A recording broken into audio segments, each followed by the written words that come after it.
in one of your books, you talk about success is determined by your daily agenda. Yes. And so this book, Thinking for a Change, this book, Today Matters, all of your work kind of drives toward this. So I would love to talk about this idea of daily agendas from your perspective, John, but then certainly to you, James. And then again, John, go for it with your questions. But let's talk about daily agendas and their impact on long-term success. James, what Mark is talking about there is I wrote a book called Today Matters a long time ago. And basically the thesis of the book is that if I could spend a day with you, I could pretty much at the end of the day tell you how successful you are, because the secret of our success is determined by what we do daily. It's the daily habits. And so I've talked about that a lot. And I think one of the reasons your book connected so much with me is that you have a terrific way of expressing and teaching that is very practical. But every time I read one of your illustrations or your next principle, it was like I'm thinking, I've thought this, but James just wrote it. It was like you clarified it. I mean, it was like, okay, inside you're agreeing with that, but on the outside, you visually, with the written word, just, I think, really bring the aha moment to the person that's felt it, but never quite expressed it as clearly as you have. Yeah, thank you for saying that. I actually think that's one of the best compliments that I can get as a writer, which is, I've always kind of thought this, or this matches up with my personal experience, but I've just never quite heard it put that way. And I think a lot of what I try to do, I try to hit that mark or hit that target. And I'll have readers come up to me and they'll say, hey, I have one guy come up. He said, I'm training for the Boston Marathon. Like, I've been doing so many of the things in this book, and I just never realized it or didn't really think about it that way. And a lot of this really resonated with me because I've been doing this stuff for years. And I thought, wow, what a great proof of concept. That made me feel really good about the book. Like, here's somebody who's getting real results in the world. And they're like, yes, this is exactly what's worked for me. I just didn't have a language for it. I just didn't have a way to express it. And so, to a large degree, I'm not really saying anything new. I'm just trying to find maybe a different line of attack or a slightly different explanation or a story that kind of brings the concept to life. I'm just trying to take these things that have been true for a very long time and useful in many different contexts and put them in a way that's easy to understand and easy to apply. And so my real job is the distilling of the idea or the principle into something actionable rather than coming up with something brand new. And you did it well. And if you don't mind, I'd like to talk about the ice cube for a moment, okay? Because it's such a beautiful illustration of our work is stored up before it shows up. And I think a big miss for a lot of us, James, is that in the stored up stage of our life, we get discouraged. And we just say, well, I've been working on this. Nothing is happening, which we know things are happening. But we don't see it. So, and of course, then use the same illustration basically as the hammering the rock, and on the 1,000th hit, all of a sudden it breaks or cracks in the process. So I'd like you to teach this, because I just feel it is so encouraging to people that are trying to get some good habits, but sometimes the stored up stage just kind of is a little discouraging for them because they're looking for something tangible to see. Well, one of the great challenges with building better habits is that you show up and you do the right thing, and then you feel like you don't have anything to show for it. Like, take my parents, for example. They like to swim. And one of the challenging things about swimming is their body looks exactly the same when they get out of the water as it did when they jumped in, right? Like, they have no physical evidence that workout was worth it. It's only months or maybe even years later that you get kind of the physical results you were hoping for. Or we can all think of like work projects. Maybe you have a team meeting, you're meeting every week to work on this feature to ship this product, and it's 6 months in and the thing is still a mess. You haven't shipped it yet. Or, I'm sure, John, you've had this before with book manuscripts. I know that I had this with Atomic Habits. I've been working on this thing for a year and a half and it's still unfinished, and like, it's very easy to get discouraged in those moments because you're like, I thought I was doing the thing I'm supposed to do, but I still don't have the result I was hoping for. And I like to encourage people to think about this kind of metaphor of an ice cube. Imagine you walk into a room. It's cold. You can see your breath. Say it's like 25, 26 degrees. The ice cube sitting on the table. And you slowly start to heat the room up. 27, 28, 29, ice cube still sitting there, 30, 31. And then all of a sudden you get to 32 degrees and it's this 1 degree shift, no different than the other shifts that have just come before. But suddenly you hit this phase transition and the ice cube melts. And a lot of the time working on your habits or trying to get better results in life is kind of like that. You show up and you keep making these small improvements and nothing happens. And you just have to wait until you hit the phase transition for that kind of moment to occur. And that work that you were putting in, it wasn't wasted. It was just being stored, kind of like complaining about running for a month and not seeing a change in your body, for example, is sort of like complaining about heating an ice cube up from 25 to 30 degrees and it not melting yet. It's like, well, you just haven't hit the phase transition. And there are a lot of things in life that are like that. And I think that doesn't necessarily mean this is going to feel easy all the time, but knowing that that is a reality and that work is often stored, and you have to wait to get to that moment where it's revealed, just knowing that is true puts you in a slightly better mindset to handle the difficulty of showing up again and needing to continue banging on the rock before it finally splits. Yeah, I just love the illustration. It makes all the sense in the world. And I think that, again, for many of us, the stored up stage, we have to understand that the real work is done in the stored up stage as much as it is in the showed up stage. It's just we don't get visually rewarded for it. And so therefore we get a little bit discouraged. Another thing that you said that I would love for you to talk about, well, you talked about goals and systems. Sure. Okay. Sure. And in the goals and systems, the way you said it was better than the way I said it. But let me just give you a little background. When I started off as a young leader, I set a lot of goals. I took goal setting seminars and did goal setting practices. And then one day I began to understand that I would hit a goal and then I kind of look and say, well, what's next? And I felt that there was a missing piece. And so I kind of shifted from being goal-oriented to growth-oriented. I still had goals in my life, but I said, I want to grow in this area. I want to grow in the leadership lane. And so, but when I saw that you talked about the systems, which are the processes, it's the process. I love that because I felt when you spoke of that this is a big miss with a lot of people, that they are kind of outside directed with the goals and they don't have that process, that system that allows them to really long-term sustain and continue to go beyond because I say if you're growth-oriented, you'll hit a goal and you'll say that's nice, but you just keep on going because it's bigger than that. If you're goal-oriented, sometimes you say, what do I do next? Okay, pick up on that one and take us to a new level, James. Well, I mean, first of all, this is coming from someone who was very goal-oriented for a long time. I think in a lot of ways, everything I write in Atomic Habits is actually a little reminder to myself. I make all of these same mistakes that everybody else makes. And so I kind of am coming up with these ideas because I need them. But I came across this sheet of paper a couple years ago, and it had a list of goals that I had written out to myself, like maybe 10 years prior. And it was kind of interesting looking through them with that much distance from them, because maybe 30% of the list or something were things that I had accomplished. And then the rest of the list were things I hadn't. And my first thought looking at it was, well, clearly writing the goal down wasn't the thing that made the difference. Obviously, if that would have been the secret, then I should have just hit them all. And what I realized looking at it was the ones that I made progress on were the ones that I had some kind of system around.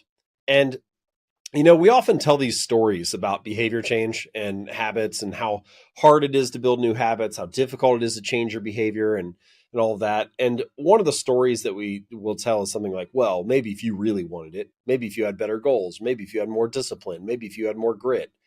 And, I don't know that that's quite right. Certainly those are important qualities in life. But I think many people, certainly most people like listening to this conversation right now, genuinely do want to improve, genuinely do want to perform at a high level. So what I would say is if you're struggling to improve, the problem isn't you. The problem is your system. We don't change, not because we don't want to change, but because we have the wrong system for change. And I think we can even go a step further and say, listen, you don't rise to the level of your goals. You fall to the level of your systems. So often in life, we're told you need to be more ambitious, set a bigger goal, think bigger, 10x your vision. And thinking big has its place. Like, I consider myself to be someone who thinks big, but the truth is setting the goal is kind of the easy part. Like I'm an author, right? Like, I set a goal to sell 100 million books. It took me 3 seconds. Like, the goal is not the hard part. It's building a system of behaviors that executes and carries you toward that outcome. And so what I would say is, if I was going to put a little finer point on this language, what do I mean by goal and system? Your goal is your desired outcome, the target, the thing you're shooting for. What is your system? It's the collection of daily habits that you follow. And if there is ever a gap between your goal and your system, if there's ever a gap between your desired outcome and your daily habits will always win. Almost by definition, your current habits are perfectly designed to deliver your current results. So whatever system you've been running, whatever collection of habits you've been following for the last, say, 6 months or year or 2 years, it's carried you almost inevitably to the outcomes that you have right now. And that's kind of one of the great ironies of life. We also badly want better results. We also badly want to make more money or reduce stress or be more productive or get in shape.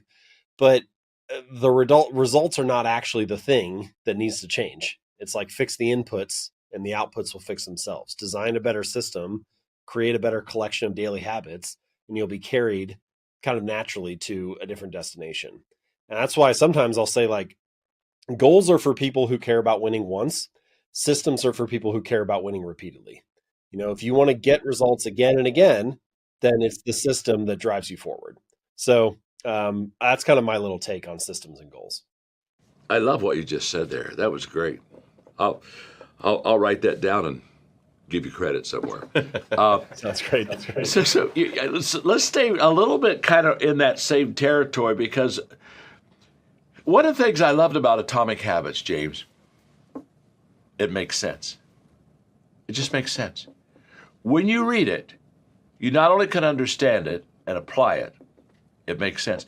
And when you talked about the difference between becoming outcome-based or identity-based on goals and where you're going, when I read that whole section, I thought, that is right and reasonable.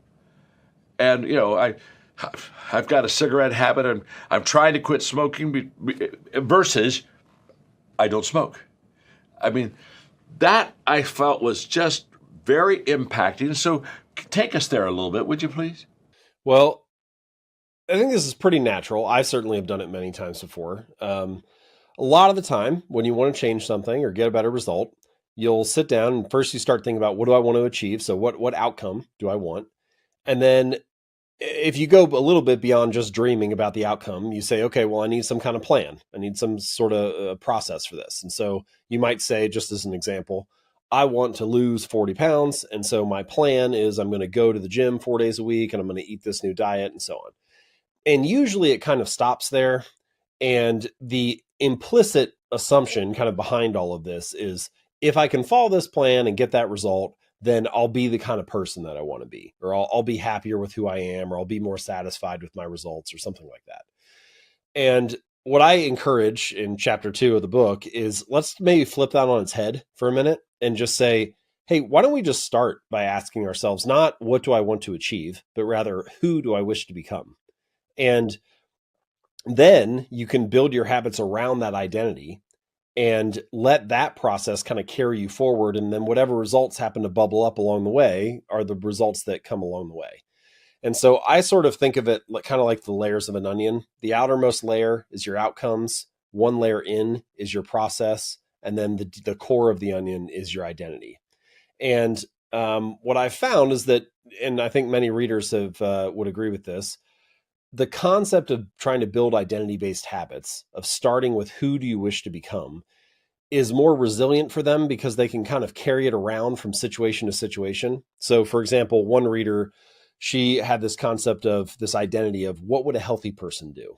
And then whenever she walked around, she would just ask herself that question all day. What would a healthy person do? Would they order the salad or order the burger and fries? What would a healthy person do? Would they walk, 5 blocks to the next meeting, or would they catch a cab, or, whatever? And they can walk around all day long with that kind of identity in their mind. And that gives them a lens to make their daily decisions. and they start to feel more aligned with becoming the kind of person they want to be. Now, my big takeaway for this, and I think the way in which it ties into all of the concepts in Atomic Habits and the strategies for building small habits and getting better, is that your behavior provides evidence of your identity. And so every action you take is like a vote for the type of person you wish to become. So no, doing one push-up does not transform your body, but it does cast a vote for I'm the type of person who doesn't miss workouts. And no, writing one sentence may not finish the novel, but it does cast a vote for I'm a writer. And individually, those actions are small things, but collectively you start to build up this body of evidence for the type of person you are and what you stand for. And ultimately, I think this is the real reason that habits matter, which is they provide evidence for who you are. You know, we often talk about habits as mattering because of the external results they'll get you. Hey, they'll help you make more money or reduce stress or whatever. But the real reason they matter is they shape your sense of self. They kind of shape that narrative, that story that you have about who you are and what you do. And habits are not the only things in life that influence that picture or that story. But by virtue of being repeated day in and day out, habits provide the bulk of the evidence. They play a really significant role in shaping the way you see yourself. And so once you start to believe that you're that kind of person, you have every reason in the world to stick with the behavior, you know, like, especially once you take pride in it. I always joke, like, if you take pride in the size of your biceps, you never skip arm day at the gym, you know, and once you start to take pride in a certain habit, it becomes easier to stick to it. Like the person who views themselves as I am a runner, they don't have to motivate themselves to go for a run in the same way that somebody who's just getting started might. You know, it's kind of like, no, like this is just part of what I normally do. It's part of who I am. And so ultimately, I think that's where we're trying to get to. Now, it's hard to flip a switch on day one and just change your identity overnight. It usually doesn't happen that way. It's a gradual thing. It requires the casting of many votes, to continue that metaphor, and building up a body of evidence.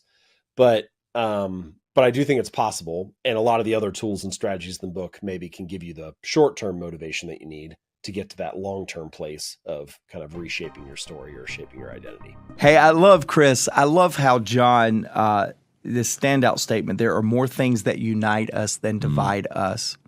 And I think as we dig into this today, I've really thought through how many times I've had to make this shift. It seems like every positional change that I have the natural tendency to go to directing, when really I know that connecting is a better shift for people in senior level positions. Well, as you said early in your intro, there are a lot of things that differentiate us. And now more than ever, it does seem like there's this in our culture. Speaking of organizational cultures or teams we work in, that it's contentious, it's fractured, and what I love about this is that we have to look for it.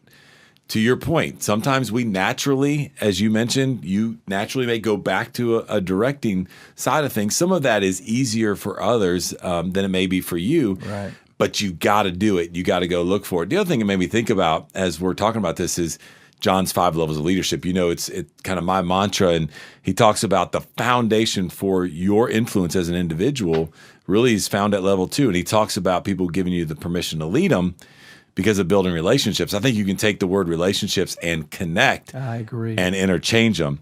And before we dive into this, because I love the fact that John gave us 7, I don't know about you, I can't get through all 7 of these, but if I just work on 1 or 2 of them. But he gave us 7 ways to find common ground with people that are on our team.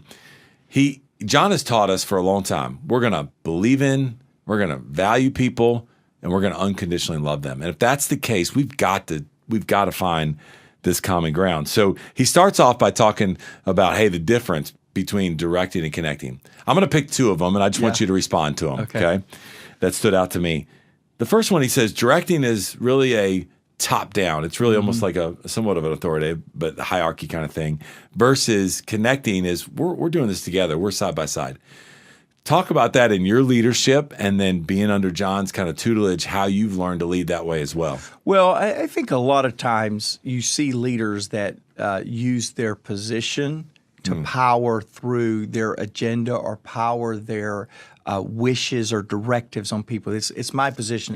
It's kind of like the parent that looks at the kid and says, "Because I said so." Yeah, you know. that's right. I remember a time where John has told this story many times. He's told it on this podcast, to where John was sitting in a restaurant in Atlanta. Somebody came up to him and said, "Hey, John, I'm such and such name, and I'm a new employee. I work for you." That's and John right. said, "Whoa, wait, sit down right here. You don't work for me. You work with me." I spend a lot of time, Chris, because I think the common language of a leader, especially a directing leader, is I want y'all. This is what I good. want. This is what I've been thinking. And I work hard to eliminate I when I'm giving directives and go we. Yeah. This is what we need to do. That's good. This is our vision. This is what we can do together. And I think really challenge yourself as a leader to listen to your language, because you may want to think that you're a collaborative leader, but your language, your words really matter. Yeah. We teach that in multiple cases. I think it's really important here. I think top-down leadership can come from a pure place. It's my responsibility. Most recently, I've been leading our organization, and I felt for a while that what I wanted us to accomplish was all my responsibility, or I have thought in certain times shortfalls in our progress is my responsibility. And I think that's good. That's noble. But I also think it can be an Achilles heel because you don't let others feel the responsibility of we are here, not I am here. I'm going to single-handedly get us out. So I think there's some noble reasons people feel top down. It's high responsibility, high sense of ownership, but I think it can be a detriment too because it doesn't let others feel that weight with you. Yeah. What I love about what you just said is yes, as leaders, we got to take responsibility. We're not saying leaders, you're not responsible. Yeah. You do have to carry the weight of that. But what I love about what you said is if you are assuming it's I and it's my weight and it's this, you then return, right? And you go, I want us to do this. Yeah. And I think that shift of using that language, we, is so strong. Like imagine if you're leader, if you're walking alongside your team and they're like, hey, I work for this lady. No. We work together. Yeah. We're on a team together. Imagine that language together. I remember when John said it to me for the first time. To your point, you're just like, John, who are you kidding? Right? Yeah, exactly. Like, what is going on here? So I love that. One more kind of just quick response out of you. John says directing is really my agenda. It's about me versus connecting it's about your agenda. Yeah. Unpack that for us a little bit. I love this one too. I taught in a podcast that for a long time I worked and it was John's agenda, and then it became our agenda, and then it came back to my agenda, and that's from a vision standpoint. I think so many of us are so challenged with political leaders right now, church leaders right now, because they're so caught in their agenda that they forgot they serve the people. I think I think there is, understand this. John's teaching this because he's teaching from his book, Leader Shift. I'm holding it up for the YouTube viewers right now. He's teaching from this. Understand, he's not saying one is wrong and one is right. He's saying that there are times in our leadership that we need to shift and effectively lead what's going on. And I think that it's okay from a vision standpoint to say, hey, this is what I believe we need to do. But then very quickly, you've got to get that into our agenda. Let them see their face in the flag, is what I've said on a previous podcast. So I do believe that the best leaders, the most effective leaders, the leaders that are more sustainable in their influence are the leaders that have figured out how to make the people's agenda their agenda. That's good. Here is John Maxwell. I want to share with you 3 major differences between successful and unsuccessful people. Number 1 is in the area of thinking. Here's the difference.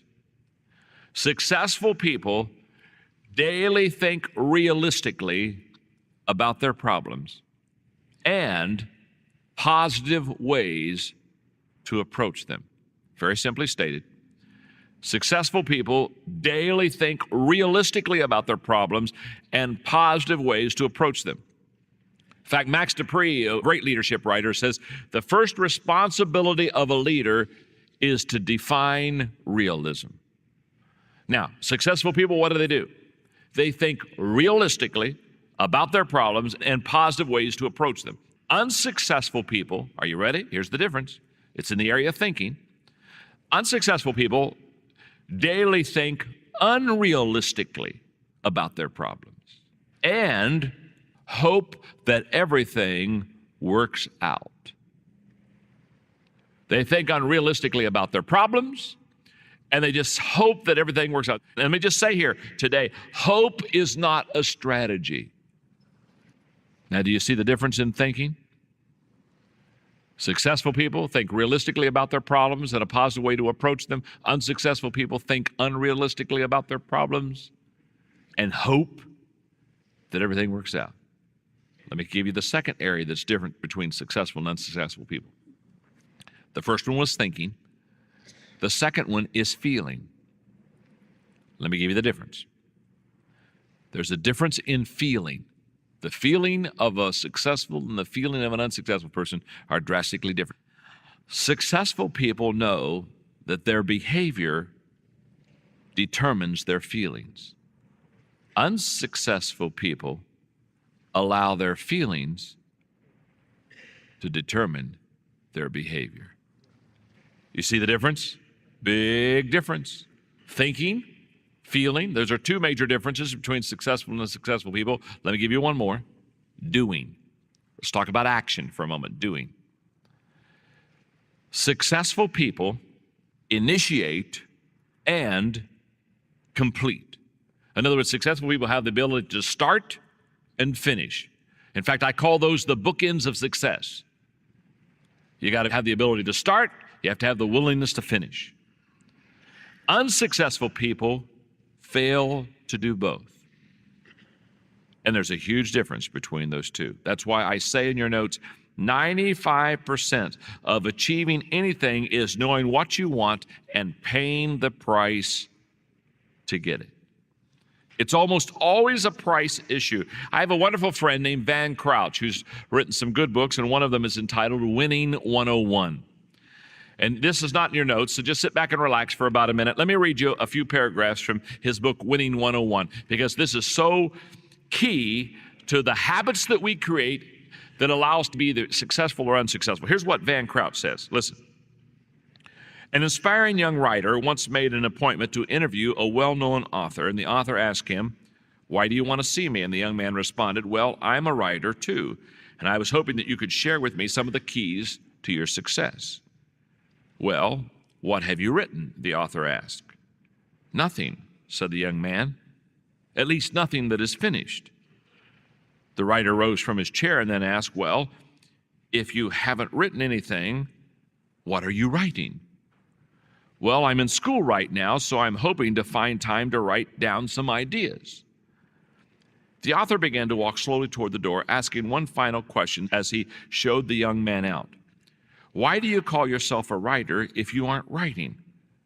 When the young man gave no answer, the author said to him, "Writers write, composers compose, painters paint, workers work. What you do, to a great extent, defines what you become, and in turn, what you are gives rise to what you do. When what you do externally matches what you are internally, greatness will not be denied." You know what the writer was saying to him that day? The writer was defining to him the difference between successful and unsuccessful people. This young aspiring writer wasn't writing. But when he finished school, he would. Or when the convenient time was, he would. Or when the opportunity arose and he got that kind of a job, he would. And the writer was saying the only way that you ever learn to write is by writing. And don't wait for a convenient time to write, just start writing. Writers write, composers compose, workers work. In other words, he was saying the only way that you'll ever learn, the way that you'll only grow, is to get in the habit of writing. You see, people look at me and they just think there's something mystical and magical about writing books. Like someday I just sit in a wonderful leather chair in a beautiful office that looks out over the ocean and just out of thin air, in a few hours, produce a book. No. In 1979, I wrote my first book called Think on These Things. Now, whenever you read that book, it's still out. In fact, they just had a 20th edition of it. Every chapter is very short, only about 3 pages per chapter. Somebody came up to me the other day and said, "Oh, that's so clever to have short chapters." I said, "Clever nothing. I didn't have anything else to say." I did about 3 pages and ran out of gas. I can remember still in Indiana one day as I was going to speak in the evening, I had all day to write, and I'm trying to write my first book, and I got my legal pad out in the hotel room, and nobody was going to bother me, and I thought I'll have lunch brought in to my room so I can just keep writing, and I'm just going to write all day, and I had these visions at the end of the day of having a legal pad full of wisdom. At the end of the day, I had just a little bit more than 1/2 page of a legal pad written, and 2 waste paper baskets full of wadded up legal pages. And I remember that day I looked at myself and I said, I'm never going to be a writer. I'm never going to be able to do this. I'm not a good writer. I'm slow. What I write isn't any good. Only my mother will buy this. And that's if she has an off day. But I just kept writing. And the only way I've ever known how to write, this will just confound you amazingly, the only way I've ever learned how to write is 1 word at a time. And sometimes it's 2 words, strike out 3, and try it again. Forward a little bit, backward, forward some more, backward, forward some more, whether it's writing or whether it's leading. How do you learn to lead? By leading. Oh, that's a thought, isn't it? Leadership develops daily, not in a day. When I do Q&A in conferences, the most popular question people ask me is somebody raise their hand and say, "John, are leaders born?"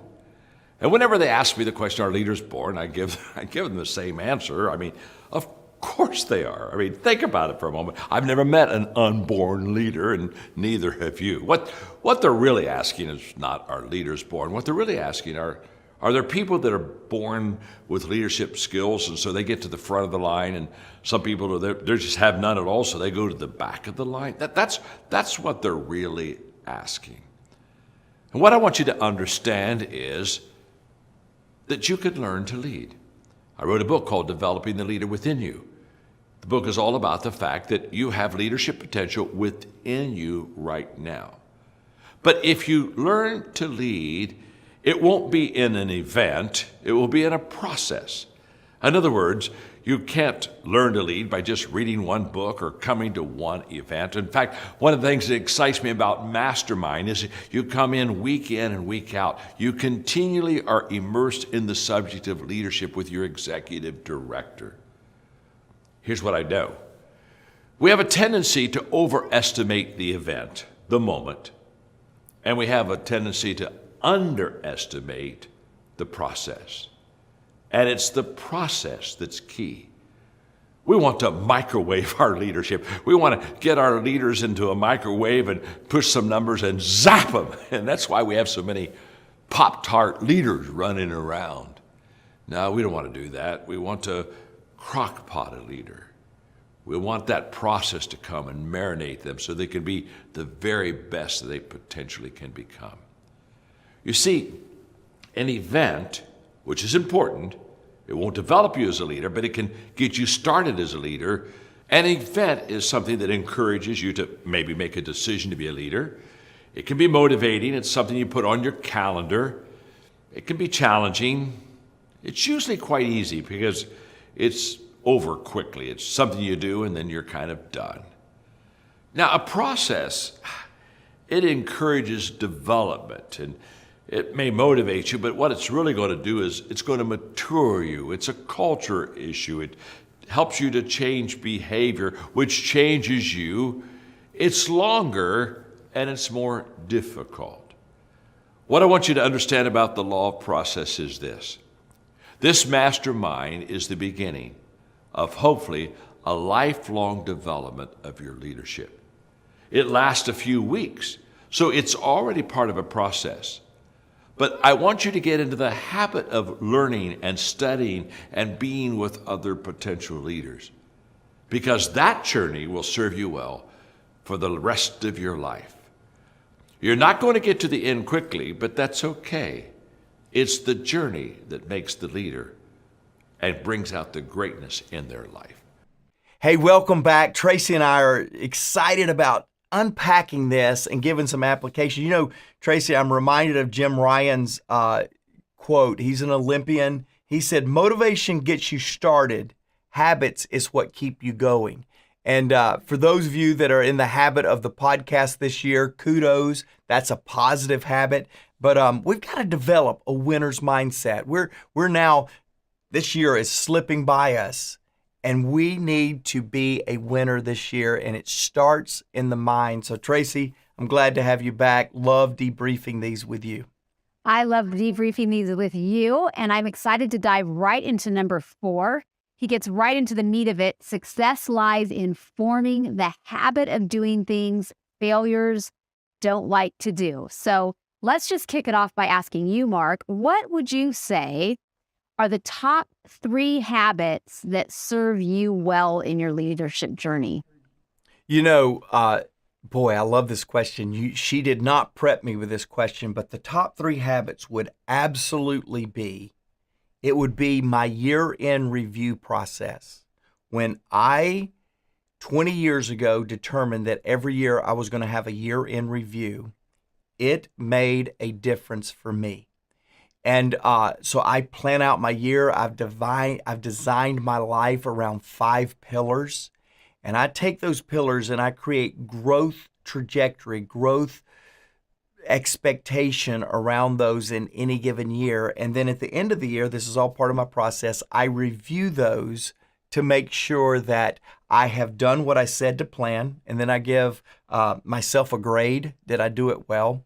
And then I set the course and the plan for the next year. So that would be one habit that is a game changer for me. And now, 45 days after the beginning of the year, I'm still allowing that growth plan to drive my daily activities. The second thing that I would say, Tracy, is absolutely, it's all about an inner circle. My wife, Stephanie, is the advisor of my personal progress. She is the advisor of my personal counsel. And I bring her into that growth plan. I hold the plan accountable to her. I have other inner circle members that are super important to me in driving the progress and the process of my personal growth. So my inner circle would be the second habit, engaging them, inviting them in. Tracy, just before we started recording today, I said, Tracy, what's your word for the year? I want to hear it. And I'll share with you mine when we have a little bit more time. And then what did we say to each other? Keep us accountable. Keep us accountable. That's an inner circle discipline that is a difference maker in what has happened and shaped me with my mindset and with my progress. The third, I talked about this a little bit last week, but I got to talk about it again. The third for me is environment. What environments am I placing myself in? Tracy, I go all the way back to a habit of reading books, asking people to mentor me, discipline number 2. But discipline number 3 was absolutely, what are the environments I'm going to attend in a given year that's going to make me better? I talked about it last week. I'm going to talk about it again this week. If you're new, this is brand new for you. If you're not and you're listening to this again, this is a reminder and a kick in the seat of the pants saying, why haven't you registered yet? Because on March the 13th in Orlando, Florida, Tracy and I are going to be part of a group of presenters that's going to challenge people to grow day in and day out. We're going to have Pat Lencioni, Valerie Burton. Of course, none other than John Maxwell is going to be there. We're going to have Tim Elmore, Jeff Henderson. We've got a menu of people that's going to be designed to help you grow and develop yourself. My question to you is, are you in an environment that calls things failures or calls things lessons? That's what we're talking about in this point. And I can promise you this, March the 13th in Orlando will make a difference in your life. There's 2 ways that you can attend. 1, come to Orlando and let Tracy and I meet you. You're our podcast family. We want to meet you. We want to greet you. 2, if you can't get to Orlando on such a short notice, you can actually sign up for our virtual experience, which is the same programming, the same challenges, the same content, the same opportunities to grow. You can find more information for both of these options, in person or virtual, at maxwellleadership.com/personal growth day.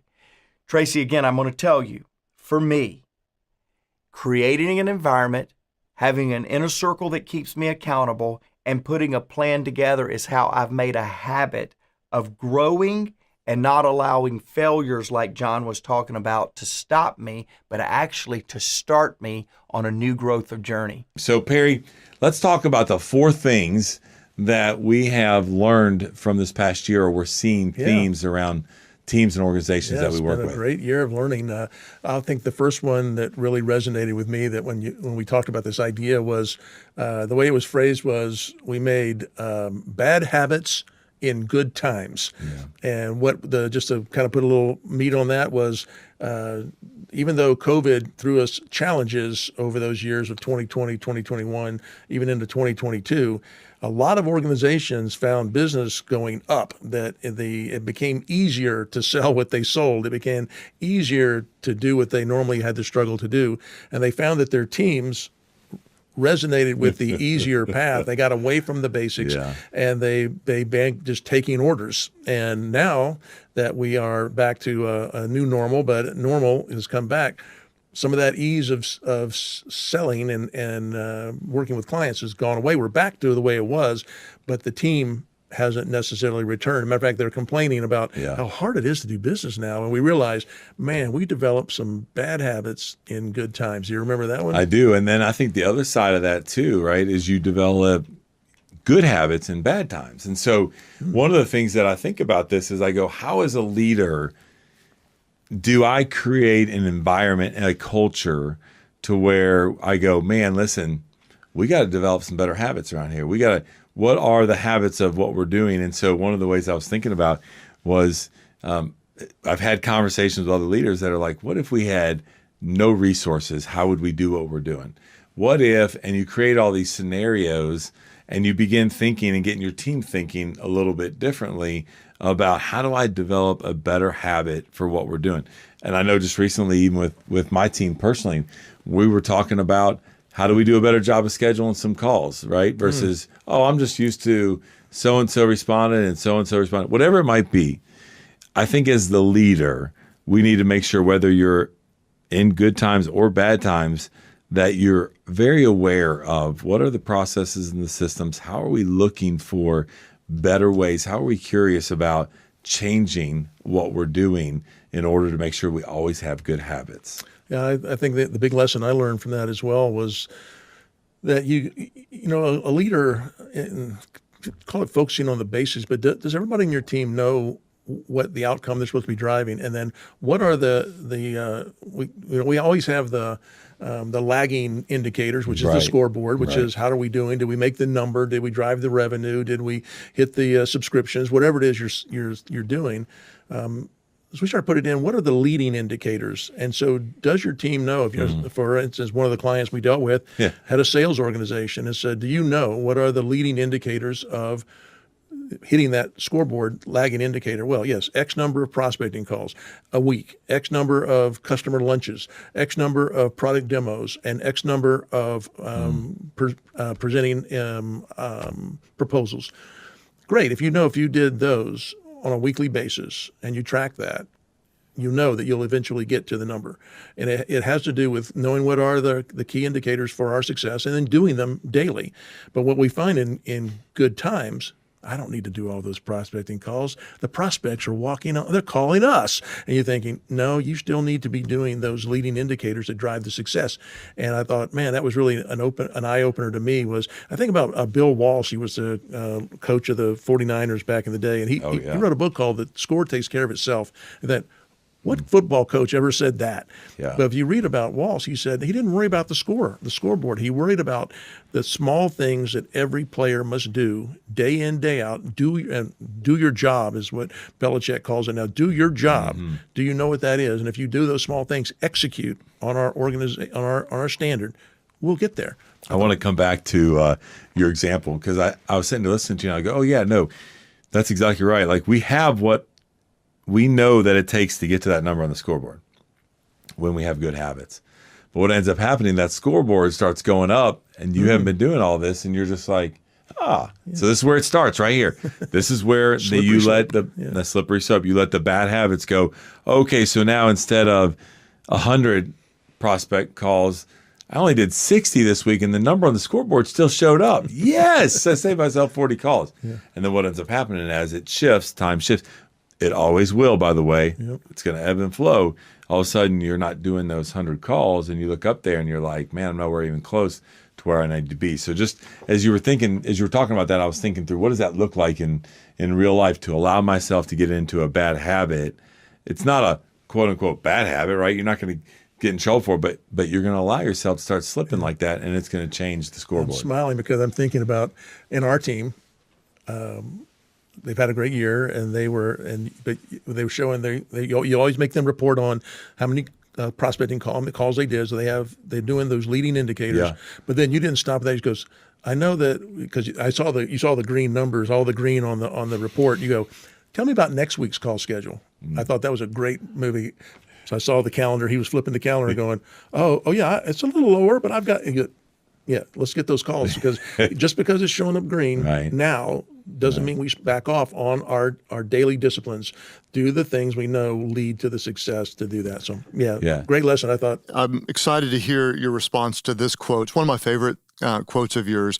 You say, you'll never change your life until you change what you do daily. Yes. The secret of your success is determined by your daily agenda. I'd love to know, what do you do daily that helps you impact lives and build your organization the way you do? What are some of your daily disciplines that are most helpful? Well, I love that question, and I do believe this. I believe that we overestimate what we can do tomorrow, right? And I think we over-exaggerate what we did yesterday. And I think especially when you're old like me, you sit there and, the good old days, I don't think the good old days were always that good. You know what I mean? But I do think, in fact, I know, we underestimate today. Mm-hmm. And it's the only moment I have. All I have is now. The only time I have. And that's why I tell people consistently, you have to live in the present. Be there. Be present. Whatever you're doing, do it well right now. So in my disciplines to make the day count, I have my spiritual disciplines of things that I do in my faith walk that I do on a daily basis. I pray scripture. I have my writing disciplines. I write always in the morning. In fact, one of my disciplines is that basically I don't meet with anybody until noon because I'm a morning person. I get up around 4:30 in the morning.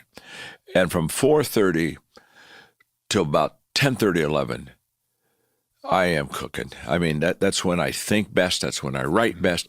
And I learned a long time ago. Now, you may be a night person, so you might flip that. But whenever you're at your best mentally, physically, that's when you ought to be doing your most important things and making that really count right then. But who was it? I think Joe Frazier, the boxing champion, said that when you get into the ring, it shows up if you practiced or not, and if you worked out. And what we do in secret will be revealed in public, right. And it's only a matter of time. And one other quick thought on this is I think that consistency is such an incredible asset to people that is totally underappreciated. Because consistency compounds. I'm 73, and I can tell you right now, the consistency of my life now is bringing fruit to my life that I'm surprised, and I think, how is this happening? But it's because of this continual day in, day out, teaching leadership to so many people. And after a while, all of a sudden, this return comes back that I would have never anticipated. So today, which we say is just today, doesn't seem so great. Several todays consistently done with the right reasons and the right priorities. One day shows up. Hey, today, someday becomes what a day. Right. It comes, oh my gosh, what a day we've got here. Well, that day out there that we graduate from college or we get the promotion, that, when somebody graduates from college, everybody's congratulating them. Well, they didn't become successful when they got their diploma. They became successful when they enrolled in college and when they studied for the test and when they went to class. I mean, they're already successful. And I think sometimes we confuse success, which is required of us on a daily basis, with recognition of success. Right. Which that doesn't happen till someplace back there. We weren't that good when we got recognized, and we weren't that bad when we did the routine stuff that we needed to do to get recognized. Yeah. I think that's so important, and I just kind of even want to highlight that for someone who's listening right now. Yes. That success isn't when you get the promotion or the book deal or launch your company or get acknowledged or get published or whatever. Success is when you're faithful today in doing the small things. And along your line of saying overestimating, underestimating, I had a mentor years ago, John, tell me that something very similar, but he said that you'll typically overestimate what you can do in the short run. Yes. And then he said, but you'll vastly underestimate what you can do through a lifetime of faithfulness. Question. And that's what you're talking about. I like the idea of consistency compounds. It's so true. I was doing a leadership conference one time, and we were having a great day. There were a couple thousand people there. And I was in my last break, and I was signing some books, and a kid who was just getting his MBA came up to me. He was so excited. He said, "Oh man, I love this." He said, "I've decided I want to do what you do." And I said, "Well, that's great." I said, I have a question for you. He said, "What's that?" He was so eager. I said, "Would you like to do what I did?" Right. So you can do what I do. See, the issue is not I want to do what you do. Everybody wants to do what somebody that's doing something really amazing does. I tell them, forget I want to do what you do and go to, well, am I willing to did what you did? You got to get in the did world before you can get into the do world. Yep. And so we had a nice conversation. But I think so many times we see the success of somebody and we kind of gravitate like, oh, I want to do that, not realizing there was a whole process of daily disciplines that got them there. And without those, they would have never had that day. Yeah. Yeah, I can imagine somebody listening now, just they're in the didding part. Yeah, you got to did so you can do. Yeah, and I tell them if they don't do the did, they're in deep doo-doo. He also kicks off with talking about the uncomfortable things that are necessary in order to develop habits. And I love all of that. And then it leads into habits, develop actions, actions develop attitudes, and attitudes develop a lifestyle. And then he lands on 4 things.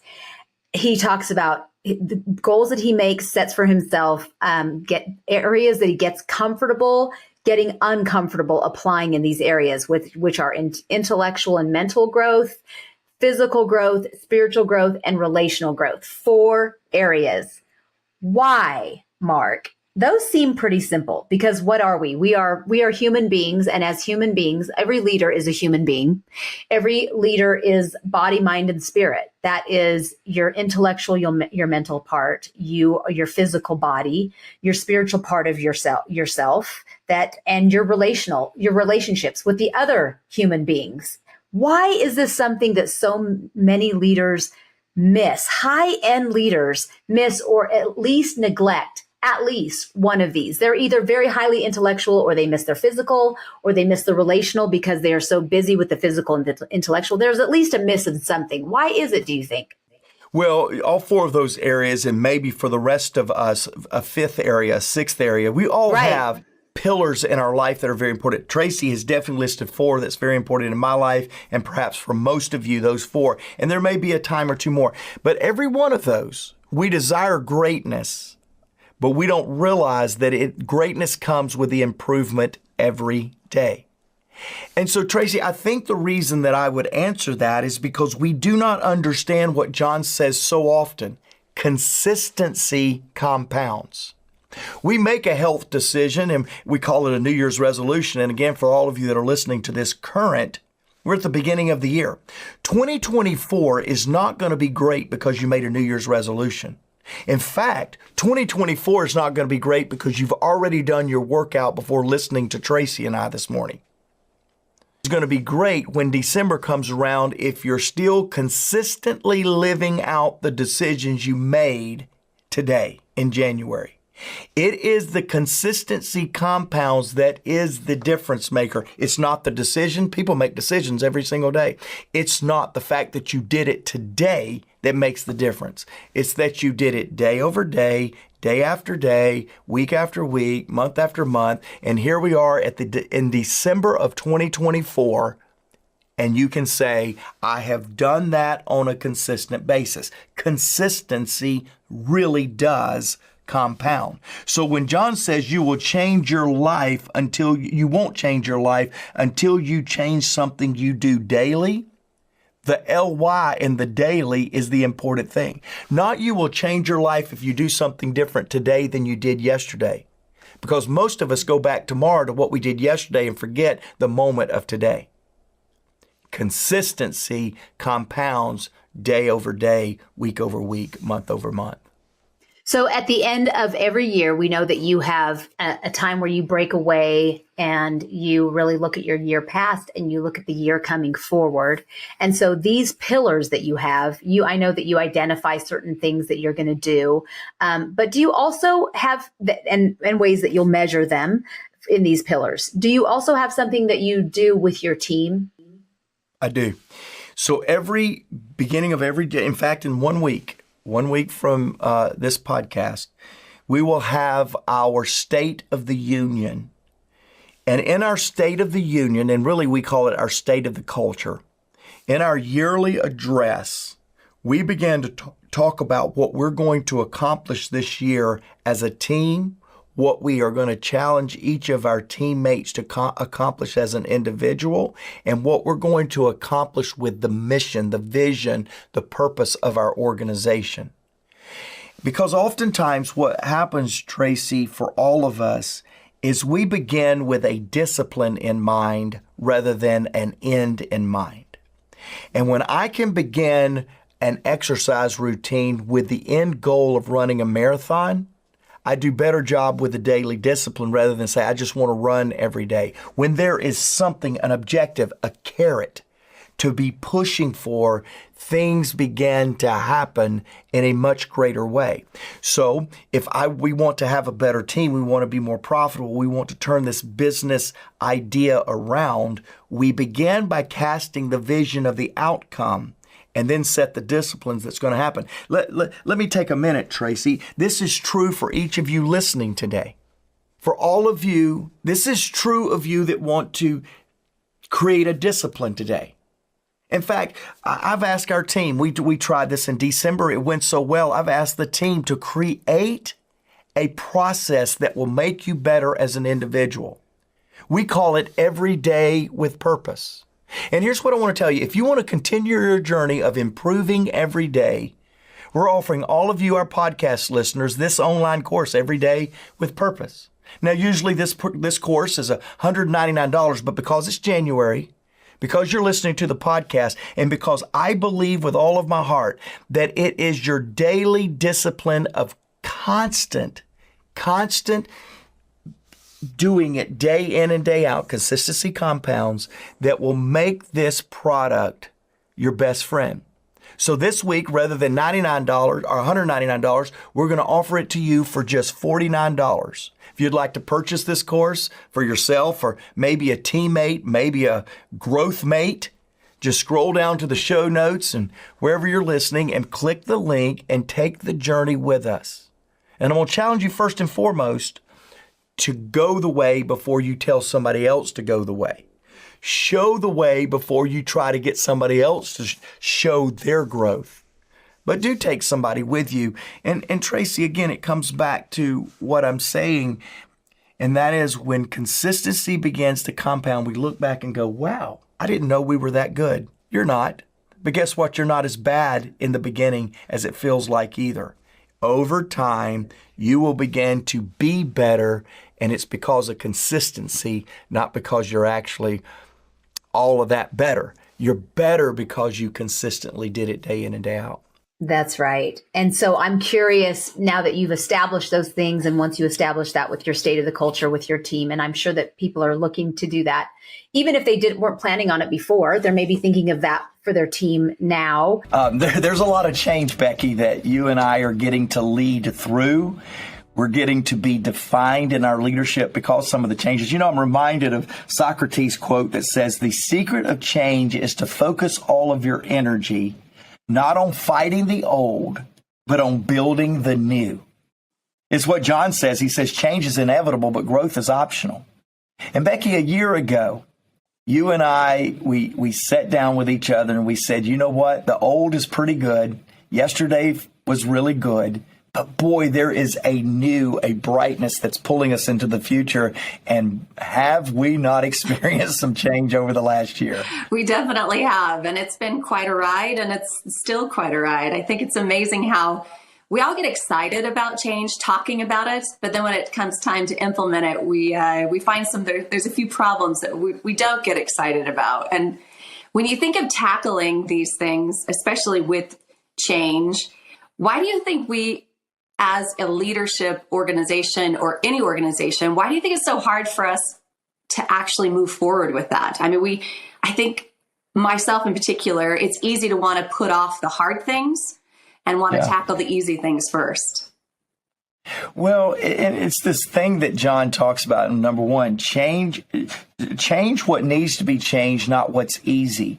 And we were talking right before we went live here, Becky. We were talking about this idea that for all of us, if you're a task person, and I'm not saying that I am or am not a task person, but I will tell you I like to check some things off. I got my little boxes and I like to check them off. And so maybe that makes me a task person, but I think everybody likes a sense of accomplishment. I got that done. Let me move on to the next thing. And it's true that whether it's John or any of us that are teaching, we challenge people, don't get caught up in the trap of checking off the easy things and leaving to the last minute the most difficult things. And we say that a lot in responsibility or daily task. In change, it's even more of a warning that I want to sound, because if you try to change what's easy, you will never get to what's hard, because there's easy changes all around. We've got to work hard to get the changes that require the most energy, the changes that need to be done. We've got to really do a good job, Becky, in my opinion, to intentionally beginning to build that out, so that we can have the most energy to make those changes, no matter the difficulty of the task. It's about the importance or the priority of the task that we need to work toward, and when it comes to change. It's true. And I love how he references the difference between a cosmetic change and a cultural change, because we're kind of living in that right now. We had this beautiful cosmetic change of everything from branding to logos. And as much as we thought that was going to be the hard part, that's not the hard part. Like, that's actually the fun, beautiful part. When it came time to actually culturally embrace those things, even changing the language that we use, I think you and I are still getting used to some of the change in the cultural side. Well, it is. And you know, it's true. I made a miscalculation as a leader in 2021. So in 2020, we all led through COVID, and we really didn't know what we were doing. And most of us, we circled the wagons and kind of back to back, we faced the world, right? And we all kind of led like that. Well, in 2021, I began to say, okay, we're done circling the wagons. We're moving out to the promised land. Let's go to the frontier, and we're going to make this thing happen. And I think we did. I really was pleased with 2021, but I popularized in our leadership team a statement at the beginning of 2021. And I said, hey, today is the best day you're going to feel about this direction, this change, for the next 365 days. And we would laugh and we feel good about it. Well, I thought 2022 was coming and all the changes had been broadcast. And so now it was time to really run and have this hum and this just feeling of, wow, so this was what the difficulty of 2021 was.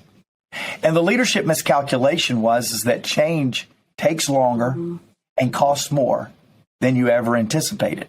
The leadership miscalculation is that while people said it and began to repeat it, actually doing it is different than saying it and repeating it. And I've found that in 2022, that the changes that we begin to broadcast and popularize and cast vision for now 18, 24 months, really is now requiring more than language change. It's requiring behavioral change. And it's much harder to change behavior than it is language.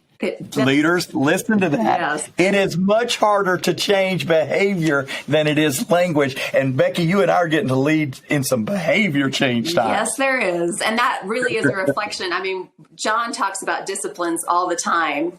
Mark lives those disciplines every day. But I think that's where you go from even just behavior to those habits and disciplines, is that phrase that he talks about, inside out instead of outside in.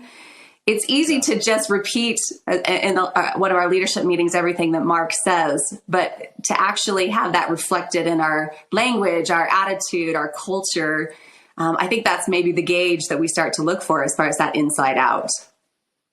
It is. I'm intrigued. So John, he has so many good points in 2 and 3, but Becky, you just said something that sparked me to go to this remove barriers comment that John said. And I want to camp out here with you a little bit here because of what we're doing with Clear. Now, podcast listeners, podcast viewers, I hope you're viewing in today and getting to see Becky and I visually with our podcast. But I'm going to tell you how to get engaged with the clear growth strategy, the clear leadership trajectory that we want you on. And we'll explain all that in a little bit. Becky's running that, doing a phenomenal job. But I want to go from a content standpoint and talk about you and I and our leadership as we're building this.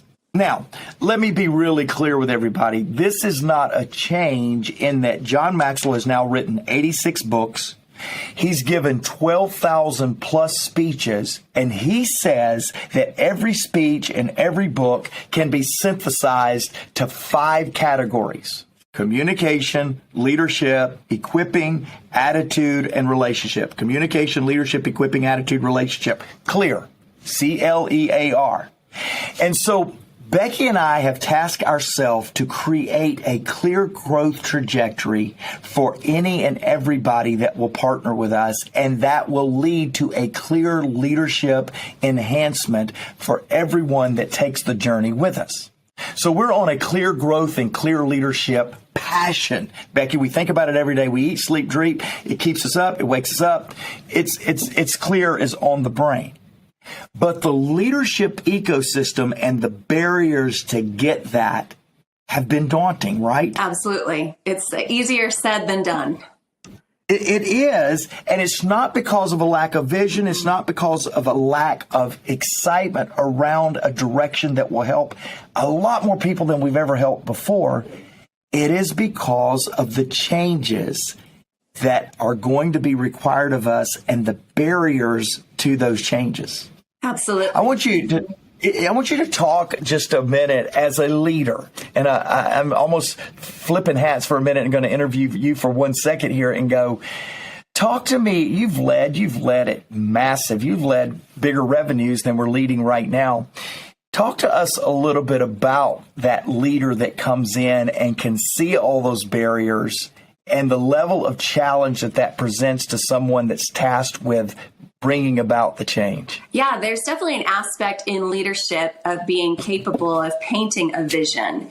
And that vision has to be wide enough that everyone that you're talking to can attach themselves to it. And as we've all experienced, it's not something you can paint just once. It's a conversation that goes on and on and on. And there's always clarifying moments to bring people back around to make sure we're all on the right track. You know, I remember a very clear conversation you and I had about clear. It's hard to get away from that, by the way. Clear, That's right. Clear.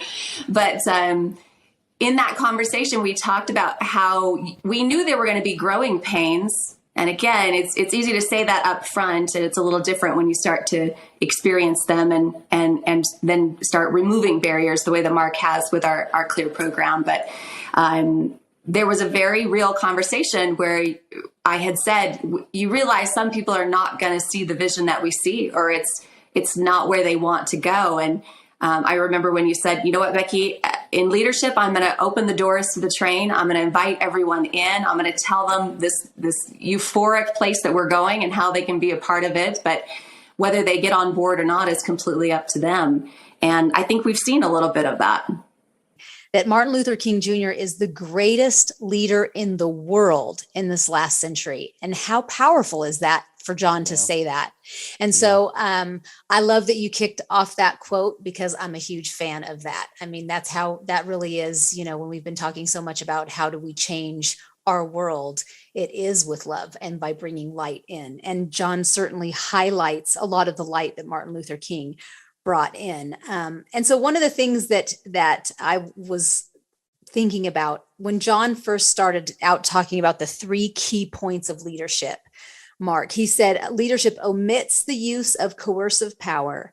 Leaders have a bias for action, and leaders act with respect for the values of their people. And that really makes me think of the transformation through values that we have been trying to pick up this mantle and carry it in this modern world into the world and now into the United States. And so as we look to honor the mantle that Martin Luther King Jr. carried and passed the baton really to our generation, how are we doing that? Kind of share that. I know many of our podcast listeners know what we're doing by bringing values-based lessons to kids, to adults, to professionals, to people who are just starting out. But talk about how we're trying to kind of carry that mantle in this modern world through transformation tables. Well, in many ways, Tracy, we're not doing enough. In fact, let me say it differently. In most ways, we're not doing enough. It's what I call wake up power. I woke up this morning wanting to do more about valuing people, about leading during difficult time, to be honest with you, about creating positive